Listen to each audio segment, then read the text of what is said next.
बिस्मिल्लाहिर्रहमानिर्रहीम। अस्सलामु अलैकुम जुले दोस्तों, उम्मीद है आप सब खैरियत से होंगे। दोस्तों 7 अक्टूबर को हमास के हमले के बदले में इसराइल ने अभी तक लगभग 10,000 फ़लस्तीनी आम शहरी कत्ल कर चुके हैं, जिनमें 4,000 के करीब बच्चे हैं।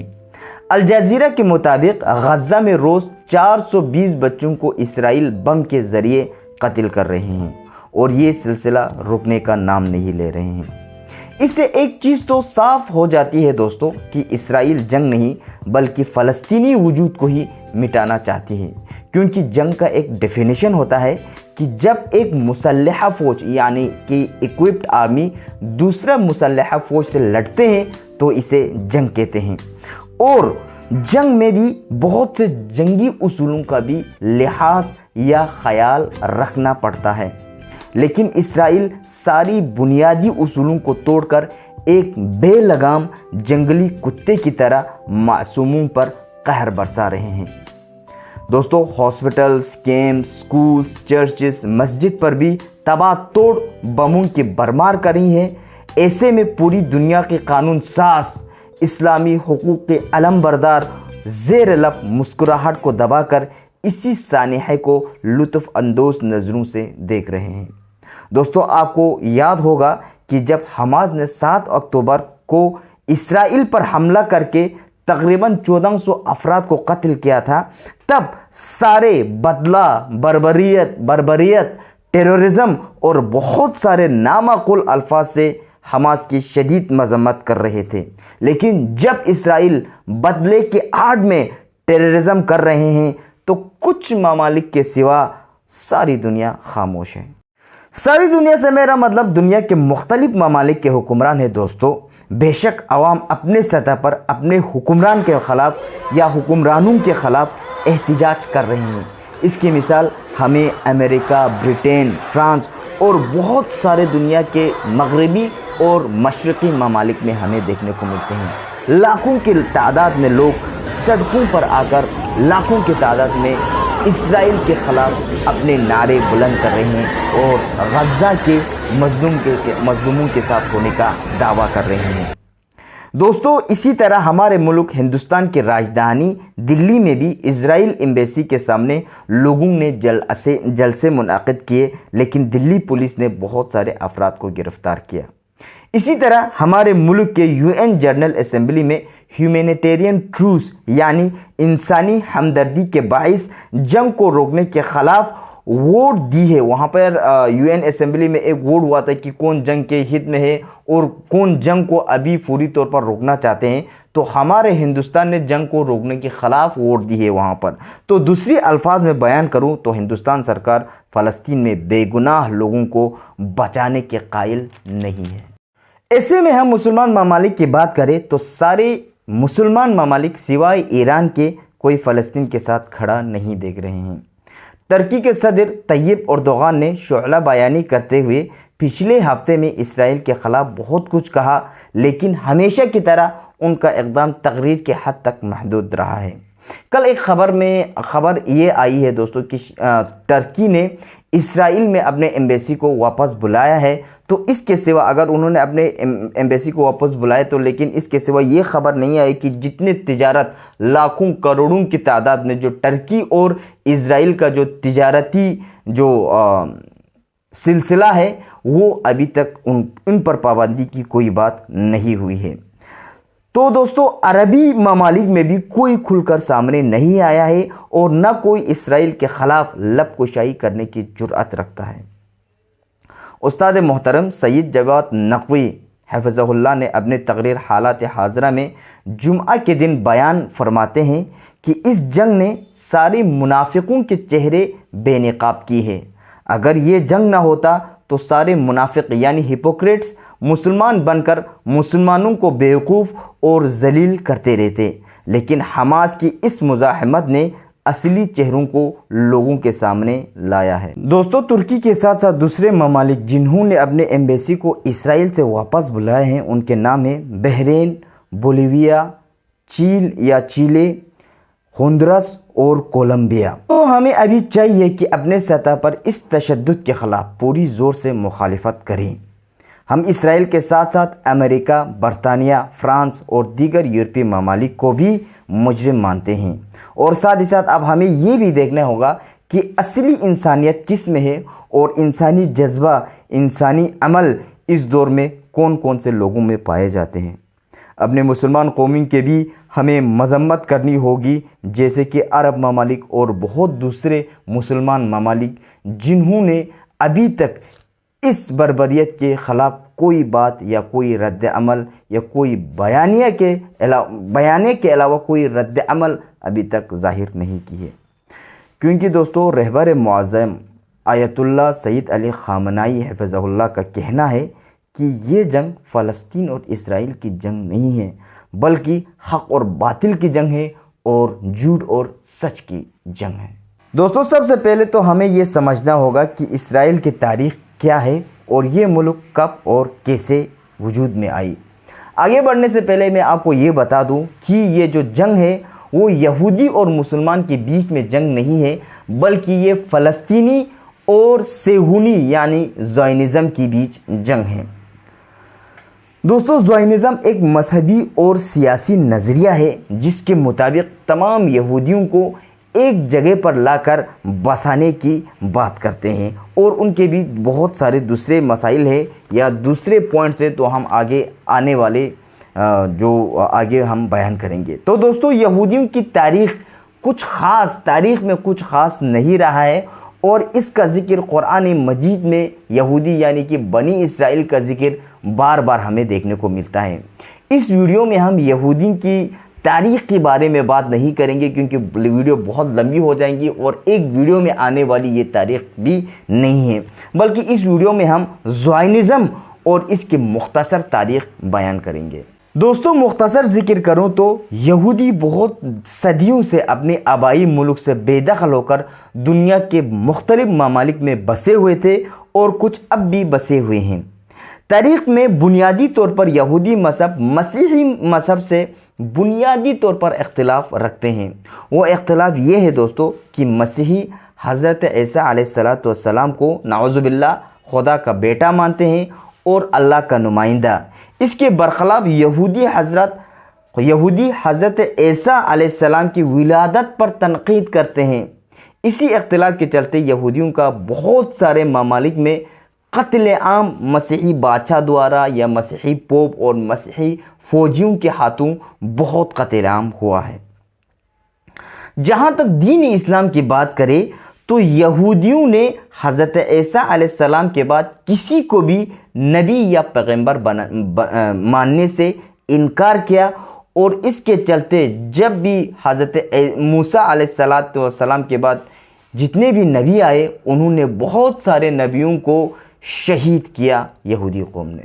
زائونزم یا صہیونیت اسی بات پر زور دیتے ہیں کہ یہودیوں کا ایک الگ ملک ہو اور صرف یہود ہی اس ملک میں زندگی بسر کریں۔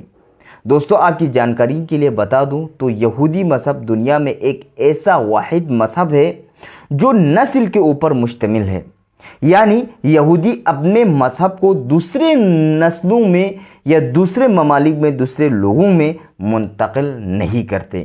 ان کا ماننا یہ ہے کہ ہم دنیا میں سب سے اعلیٰ اور افضل قوم ہیں۔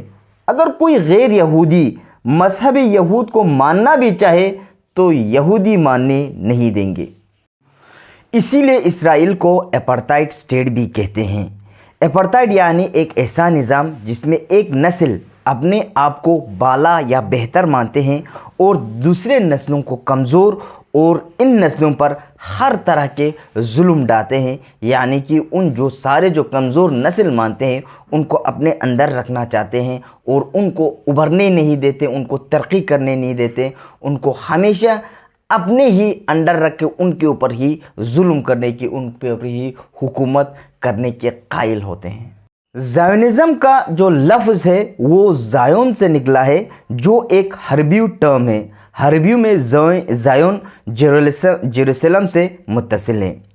جیوس اسرائیل میں بہت سے جگہوں کو مقدس مانتے ہیں، اور ان کا ماننا ہے کہ توریت مبارک میں ان کو یہ خوشخبری دی ہے کہ ایک دن ان کے نبیوں کے رہائش گاہوں میں جیوس پھر سے زندگی بسر کریں گے۔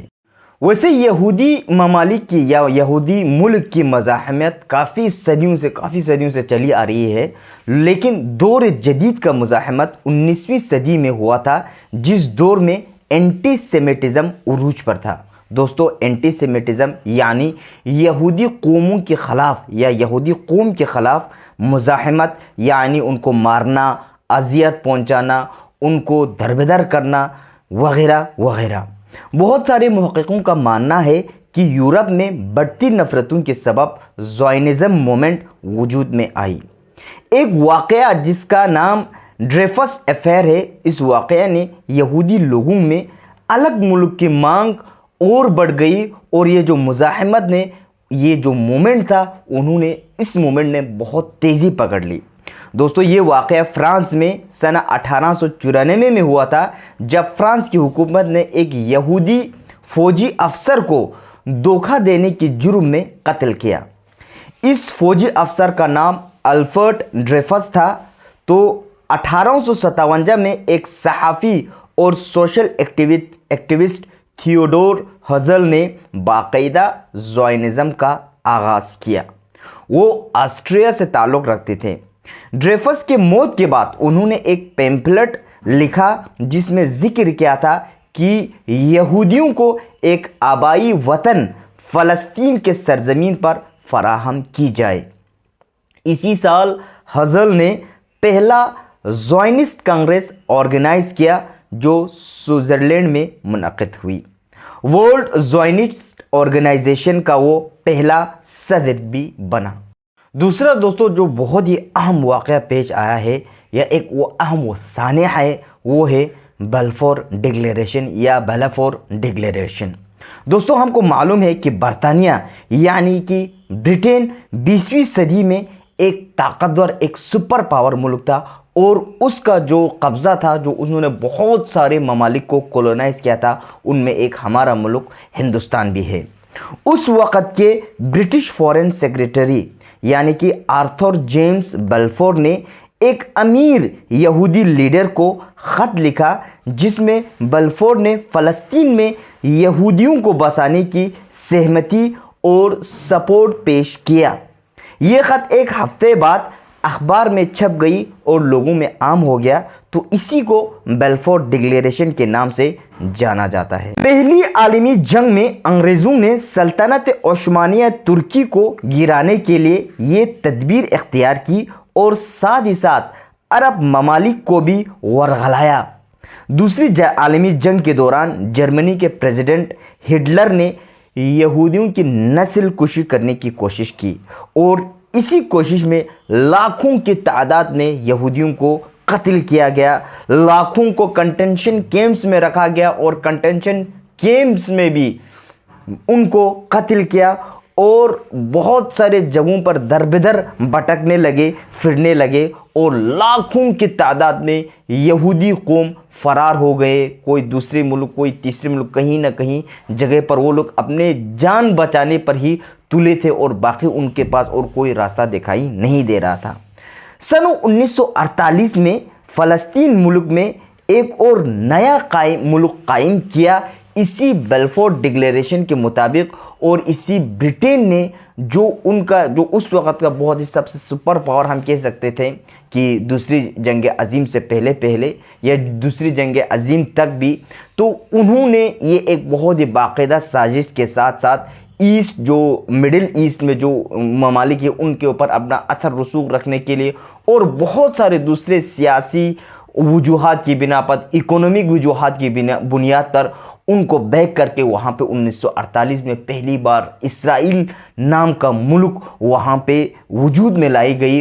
और उसके बाद ब्रिटेन के साथ साथ यूएस जब सुपर पावर बना, तब से यूएस भी हज़ारों की तादाद में पूरा फुल सपोर्ट इसराइल को दे रहे हैं हर महाज पर, चाहे वो इकोनॉमिक हो, चाहे वो डिफेंस में हो, चाहे वो बहुत सारे दूसरे उमूर में हो, सारों में बहुत ही तगड़े अंदाज में, बहुत ही पुरजोर अल्फाज में भी कह सकते हैं, और हर जगह से, हर तरीक़े से यूएस, ब्रिटेन जैसे ममालिक इसराइल को मदद फराहम कर रहे हैं। तो रहबर मुअज़्ज़म और सय्यद मुक़ावमत حسن نصراللہ حفظہ کا بھی یہی کہنا ہے کہ اگر اسرائیل کو یو ایس اگر بند کریں، اگر یہ ان کو مدد کرنا اگر بند کرے تو اسرائیل اپنے پیروں پر ایک دن بھی کھڑا نہیں رہ سکتا۔